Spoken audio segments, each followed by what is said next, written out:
Bonjour les amis, bonjour à tous.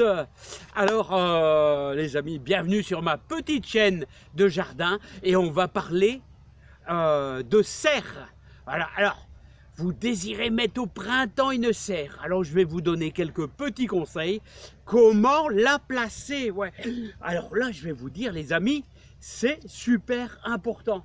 Il faut penser au coup de vent, il faut penser à l'endroit où vous allez la mettre. Attention, surtout pas, on va démarrer en dessous des arbres. Voilà, donc on la place pas en dessous des arbres parce que vous allez avoir, en cas de coup de vent, des branches qui vont tomber dessus, qui vont casser si c'est une serre en verre.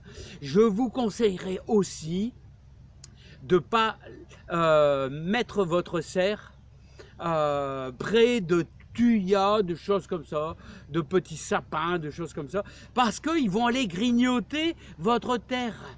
Voilà, vous allez mettre beaucoup de bonheur, vous allez mettre beaucoup de joie, vous allez mettre du fumier de cheval, vous allez être content, mais qui sont les premiers qui vont aller, qui vont sentir qu'il y a de la bonne terre? Et ben ça sera vos tuyas, hein, vos ifs, etc. Voilà, qui vont aller à côté. Donc laissez au minimum, si vous pouvez écarter de 3 ou 4 mètres, c'est déjà pas mal les amis. En plus, qu'est-ce qu'elle a besoin dans une serre? Donc forcément de la chaleur, donc il faut un peu de soleil. Il ne faut pas le mettre dans un endroit où c'est ombragé. Voilà. Ou alors il y a trop de lumière, des choses comme ça. Hein. Bon, sachez que en plein été, il y a des personnes qui le font, moi je ne le fais pas. Mais vous pouvez mettre un voile à l'intérieur ou à l'extérieur, par-dessus, là, avec des draps qui sont rattachés l'un à l'autre. Avec des cordes, on peut diminuer un peu la température. Ça, c'est des trucs que j'ai déjà vus. Et je l'ai déjà fait une année avec une grosse bâche. Vous allez chercher une grosse bâche et en plein été, au mois de juillet ou début août, vous pouvez mettre carrément une bâche. Voilà, recouvert à moitié. Ça va vous faire de l'ombre un peu et puis ça sera moins chaud. Voilà. Donc la chose primordiale. Alors on va arriver maintenant, les amis, à la chose la plus importante. Le placement. Comment est-ce que vous allez la placer? Eh bien, vous devez mettre les portes d'entrée, surtout pas dans le sens des vents dominants. Voilà, ici, les vents dominants, ils sont à l'ouest. Donc, ici, comme ça, là, à l'ouest. Donc, mes portes, ils sont à l'opposé. Hein. Ils sont quasiment au nord et au sud. Mais surtout pas à l'ouest. À l'ouest, les premières tempêtes, le vent, il va taper sur vos portes, il va taper sur le côté, il va tout faire pour rentrer, ça va pousser, puis ça va tout éclater à l'intérieur.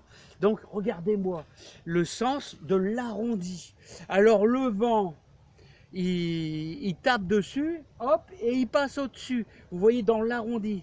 Un peu comme une voiture, c'est toujours plus ou moins arrondi sur le devant pour justement que l'air elle passe au-dessus. C'est exactement le même principe, c'est de l'aérodynamisme. Oh là le gros mot là, Philippe qui sort.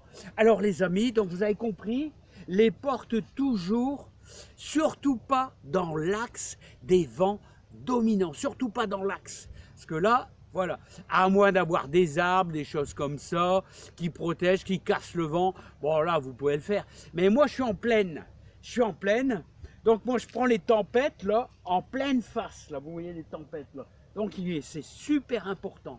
Voilà, autrement dit, qu'est-ce qu'il faut encore faire? Eh bien, je vous l'ai déjà dit, c'est de débâcher l'hiver. Donc là, j'ai encore un peu de tomates. Bah ouais, j'ai encore, on est à la Toussaint, mais j'ai encore un petit peu de tomates. Allez, à chaque fois que je rallonge de 15 jours, bon, bah peut-être début décembre, je vais débâcher. Là, je crois que ça sera la limite. Voilà, débâcher, il va pleuvoir dedans, parce qu'il faut que la terre, elle se régénère, il faut qu'elle soit mouillée, il faut qu'elle soit humide. Alors si c'est une serre en verre, bah comment on fait?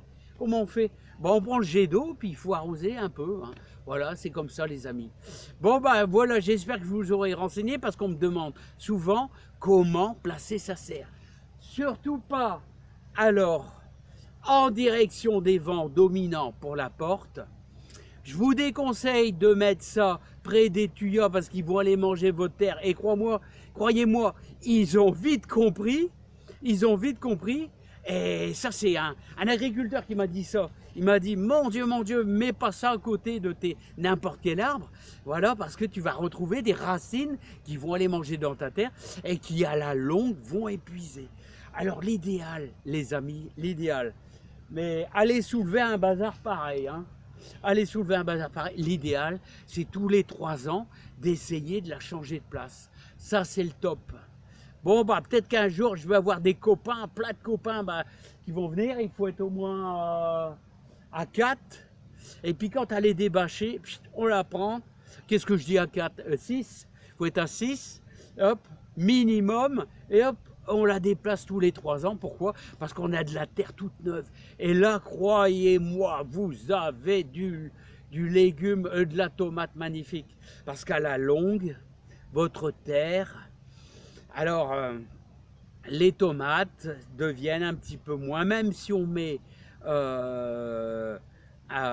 tout ce qu'il faut dedans, du fumier, des choses comme ça, bah, il y a un épuisement et surtout, toujours mettre les mêmes légumes, c'est pas bon. Donc, il faut changer de terre. C'est pour ça qu'il y en a qui vont jusqu'à enlever 20 cm de la première terre et croyez-moi là c'est pas mal. Je vous dis à bientôt, plein de courage, voilà. Alors j'espère qu'un jour vous aurez tous une serre. Voilà, bon bah avec le réchauffement climatique, tout le monde a eu des belles tomates cette année. Eh bien ça c'est pratiquement super. Voilà, moi j'ai eu quoi 150 kilos et on s'est bien rigolé. Et il y en a encore un petit peu des petites. Et croyez-moi, je pourrais vous les faire voir. Allez vite fait, mais je suis obligé de traverser le petit terrain. Voilà, attention de ne pas se casser la figure parce qu'il pleut. Voilà. Et ici, les amis, ici, hein, regardez, on a passé le cap de la Toussaint. Et il y en a encore des petites belles, là, regardez. Ils sont humides, forcément, bah, elles bâchent à la de lâche. Mais regardez, ça pousse encore un peu, hein. Et ça pousse encore un peu, regardez. Regardez, non. Ça pousse encore un peu, les amis, hein. Voilà, et ça fait plaisir. Regarde ça, ces petits pompons, là, comment ils sont beaux. On dirait des noisettes. Voilà. Mais bien sûr, le mildiou rentre tout doucement. Voilà, et vous avez des tomates qui sont déglinguées, hein, forcément. Bah, ouais. Le mildiou, autrement dit, la moisissure, on pourrait comparer ça à une moisissure. Mais regardez, ah ouais, au fait, j'ai oublié de vous dire. J'ai fermé cette porte-là pour essayer de récupérer un petit peu de chaleur. Voilà. Hein, et voilà, puis ça pousse corps, hein, malgré que... Regardez. Mais bon, il faut pas espérer avoir des tomates quand même. Hein, parce qu'ils caillent la nuit. Enfin, ils caillent. Il caille un petit peu, quoi. Hein. On est à 8-9 degrés. Mais là, on peut espérer, là, si on a des températures 15-16 degrés, avoir quelques tomates qui mûrissent. Oh, bah, c'est pas moche, ça. C'est pas moche. Regardez, celle-là, elle est pas belle. Celle-là, elle est pas belle. On la retire, mais ces deux-là sont tout à fait convenables. Voilà, celles-ci, là, elles sont petites. Chez des petites. Mais chez du bon. Bon, on a un petit rayon de soleil sympa, là. On a un petit rayon de soleil sympa. Oh là là, regardez ce qui arrive là. Alors je vais essayer de vous le faire voir. Regardez ce qui arrive là-bas. Bon, je sais pas si je vais avoir réussir à étaler tout le fumier. Hein. Punaise, on n'a pas de chance les amis. Hein. On n'a pas de chance, c'est délicat. Je vous souhaite plein de joie, plein de bonheur. Et puis plein de bonnes choses dans votre jardin. Allez, bye bye. Voilà, au boulot les amis, au boulot.